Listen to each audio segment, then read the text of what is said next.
I mean, a lot of people look at us and they say, oh, these people have a business, these people have a house, these people have a nice car, these people go on very fancy trips and stuff like that. But nobody really sees the sacrifice that goes into this on the back end of things.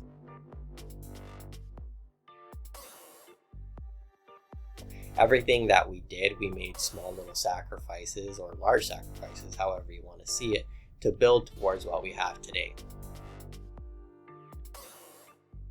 Hi, my name is Andrew. I'm the owner of Trinity Registered Massage Therapy.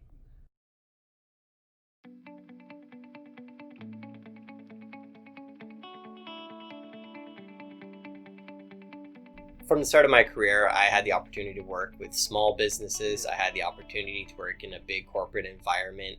Again, now I'm part of a startup, so I get to see the ins and outs of how a business is run, how it's developed, the culture, all those things really. And as a result, I get to see the things that are successful, the things that drive employee engagement, drive employee loyalty. And I always figured, hey, I can take these lessons that I've learned from other places and I can incorporate them in my own business.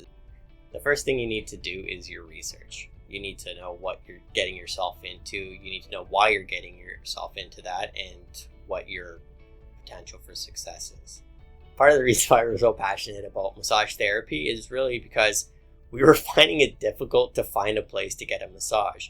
So it's something that is growing. The health and wellness industry is blowing up right now. We knew that we would have success simply because we were having difficulty securing massages ourselves. Everybody was busy. Everybody was booked a couple weeks out. So we figured, hey, if we have our own place, we can help facilitate a massage therapy clinic. We can take the things that other people are doing well, do them even better, take the things that people are doing poorly, improve upon those processes, and provide services that help people while, again, making a profit off of it as well. I met with therapists from other clinics. I picked at their brain, really said, hey, what do you like about this business? What do you like about this business? What does your company do good? What can they improve on, really? And then I took all that feedback and I tried to build that into the overall vision of what Trinity RMT is. My startup, one thing I would recommend is checking the government website. So the government's really good about helping entrepreneurs or future entrepreneurs or anybody considering that.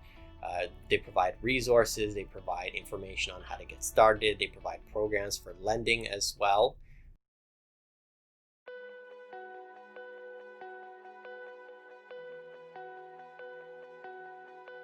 There was a lot of work that was done on the front end of this before the location even opened up, before we even broke ground on the construction. There was a lot of forethought, a lot of business planning that had to be done.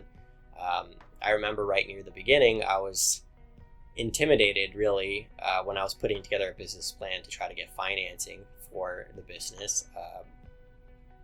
Fortunately, the bank provider that I was working with, they provided a PDF that you can kind of follow and fill out a business plan.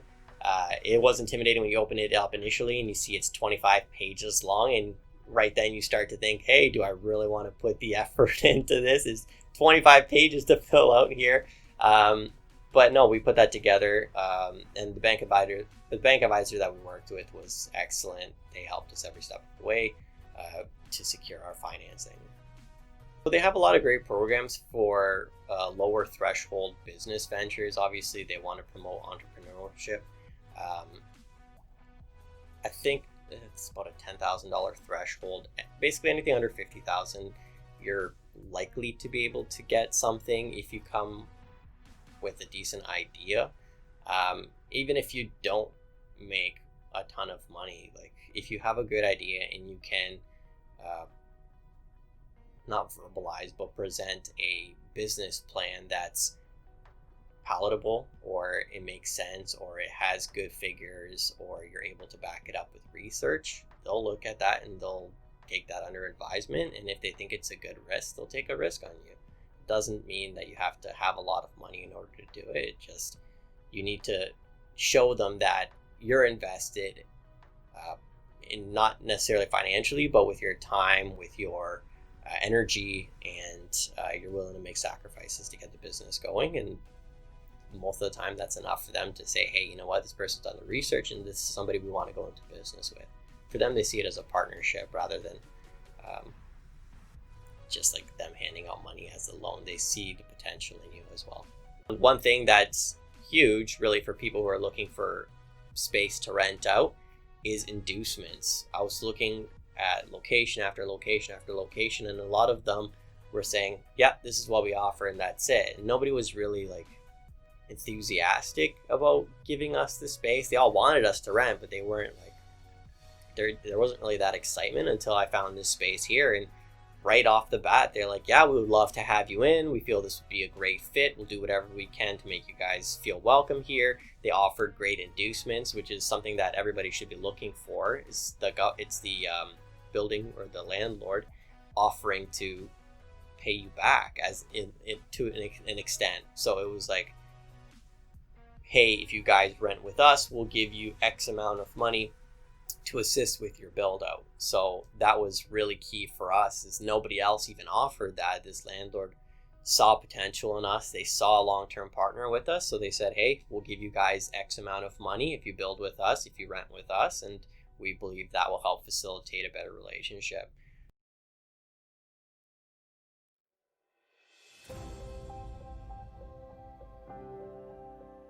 Make sure you surround yourself by the right people. Like, your business advisor is there to help, your accountant is there to help, and they're all specialists in their own field. You don't have to be a specialist in everything. If you have questions, go approach them and ask them, and they're happy to help you. That's what they're there for.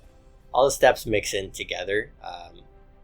There's the planning aspect, and that's a very important component, but you also want to affiliate yourself with the right people too, the financial planners, the leasing directors, your accountant, but other people who are also in the industry that you're looking to get into as well. They'll be able to provide you with advice that help you build out your own plan.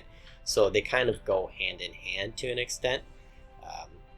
We talked to a lot of massage therapists, other practitioners, chiropractors, physiotherapists, you name it, while we were developing our plan, just to make sure everything was going to operate the right way, or everything functioned to a higher level. And then at the same time, we also put a lot of work into the planning aspects to make sure that the business side of things, the organizational side of things, were also primed to be successful as well.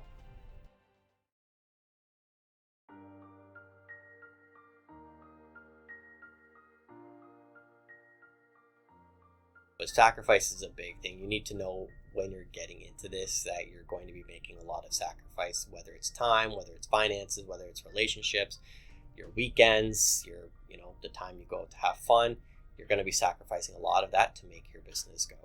And it's something that you have to be willing to take on in order to be successful, for sure.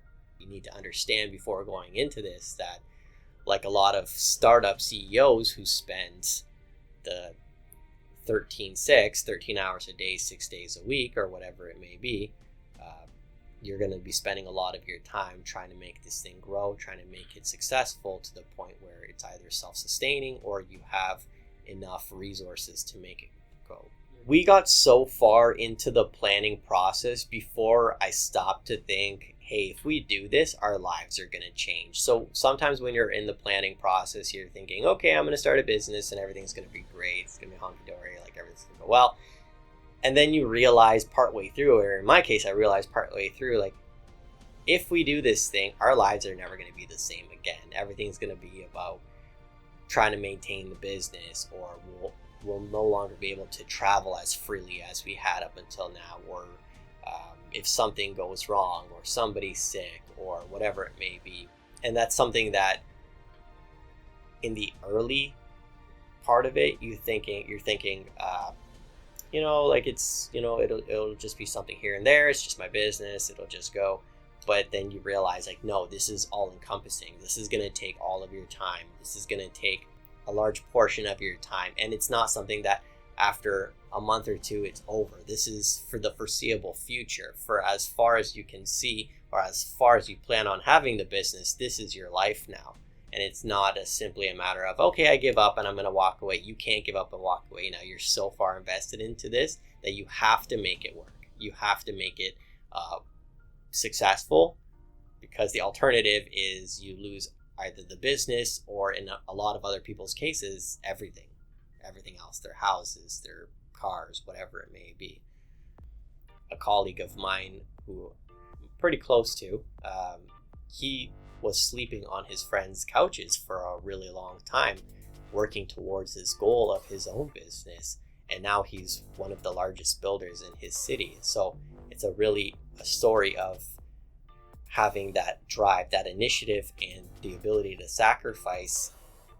It's not pretty. It's not, nobody admires you. Nobody wants to be you when you're sleeping on your friend's couch for a year or potentially longer.